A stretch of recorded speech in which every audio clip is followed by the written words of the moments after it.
בוקר טוב, 17/7/1995, תאריך היסטורי בתולדות אלונים. סניף מקדונלדס ראשון בתולדותינו נפתח הבוקר. נמצא עמנו איתן שרון, אחראי מטעם אלונים על הפרויקט. איתני, בוקר טוב. מדוע מקדונלדס ומדוע בצומת אלונים?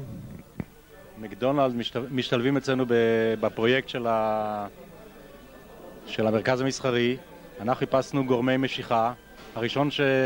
הראשון שמצאנו היה סופרסל, והשני היה מסעדה מהירה, ובדקנו את שלושת הגדולים בארץ, מקדונלד, בורגר ראנץ' ובורגר קינג, והערכה שלנו הייתה שהגורם משיכה הטוב משלושתם הוא מקדונלד, ולכן הלכנו על מקדונלד, ואיתם חתמנו על חוזה שכירות, מתוך כוונה שהם יהוו לא רק מסעדה בפני עצמה, אלא גורם משיכה כללי לכל האתר שלנו. מה התסריט להמשך? מי עוד יגיע לכאן? חנויות רשת, פיצות?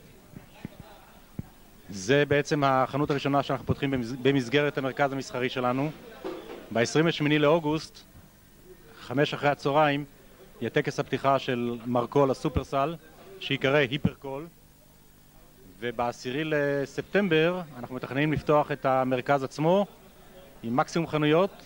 אנחנו מעריכים שכ-80% מהמרכז יהיה מאויש עד ראש השנה. מה יצא לאלונים מכל הסיפור הזה? כסף, פרסומת? המרכז הזה הוא נועד לספק לאלונים בעיקר הכנסה, והכנסת לאלונים מהמרכז הזה תבוא משני מקורות. מקור אחד, דמי שכירות, שמדי חודש נקבל מסוכי החנויות דמי שכירות, שיהיו או דמי שכירות מינימליים לפי מטר מרובע מושכר, או אחוזים מהמחזור מחירות שלהם, הגבוה מביניהם. זה מקור הכנסה אחד לאלונים. מקור שני זה החנויות. החנויות, אני מתכוון, חנות של אלונים עצמה, זה חנות של גני עד וחנות של אלגת לכלי בישול של אלגת, וחנות אחת שאלונים היא תהיה הזכיין שלה ותתפעל אותה, זה חנות של רשת דפנה לנעליים ולמוצרי ספורט. מה קורה עם המשך יזמות?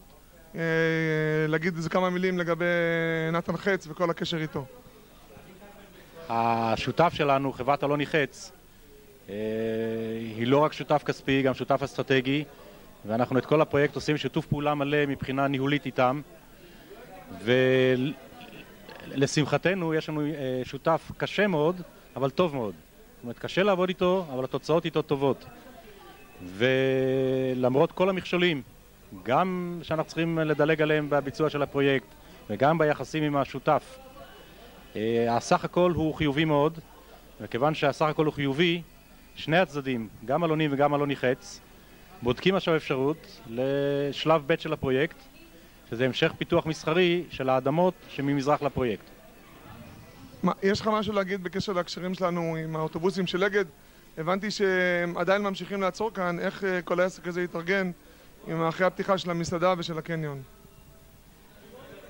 אגד, שמהווים לקוח טוב עבורנו, ימשיכו לחנות כאן כל עוד הפרויקט בצומת אליקים, אורחן הכרמל מה שנקרא, לא ייפתח. לפחות בחצי שנה הקרובה אנחנו לא רואים סימנים שהוא ייפתח מסיבות משפטיות. לאחר שיפתח, אגד יעברו לשם. בזמן שנשאר לנו, אנחנו עושים עכשיו, מתחילים עם מאמצי שיווק לאוטובוסים מסוג אחר, אוטובוסים של תיירים, אוטובוסים של מטיילים, וזה היעד הבא שלנו מבחינת אוטובוסים. איך אנחנו מסתכלים על שני פרויקטים חשובים? אחד מהם זה כביש חוצה ישראל, והפרויקט השני זה נצרת שנת 2000. האם אנחנו משתלבים בזה? כי אנחנו סך הכל גיאוגרפית מאוד קרובים למקום. אכן, צדקת. שני הדברים שציינת יכולים לעבוד עבורנו משענת בעתיד הקרוב, משענת טובה מאוד. כביש חוצה ישראל יעבור בצומת ישי כ-600 מטר מהפרויקט שלנו, וכיוון שמתוכנן שם גם מחלף, אין סיבה שאנחנו עד שיעבור פה הכביש לא ניצור לעצמנו שם מותג כזה שמכוניות שיעברו במחלף הזה ירדו אלינו. חוצה ישראל, המרחק שלנו ממנו מספיק קרוב כדי ליהנות ממנו.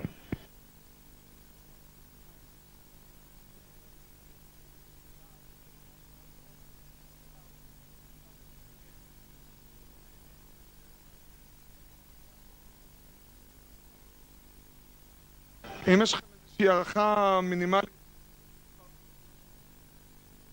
במקום הזה במשך שנה, במשך חודש?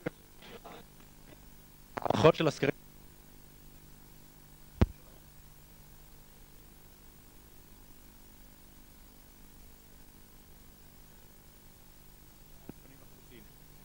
האזורי, יישובי האזור.